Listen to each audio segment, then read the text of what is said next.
আমাকে রাজাকার বলে জনগণ থেকে বিচ্ছিন্ন করবা, জনগণ থেকে আমারে বিচ্ছিন্ন করা যাবে না। কারণ এই জনগণ আমার জন্য আসে না, এই জনগণ আসে আল্লাহর কোরআনের জন্য।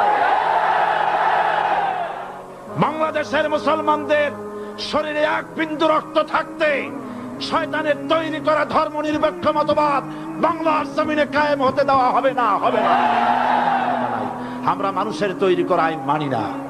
12 কোটি মুসলমানের দেশে আইন তৈরি করবে মানুষ, আমরা মানব না।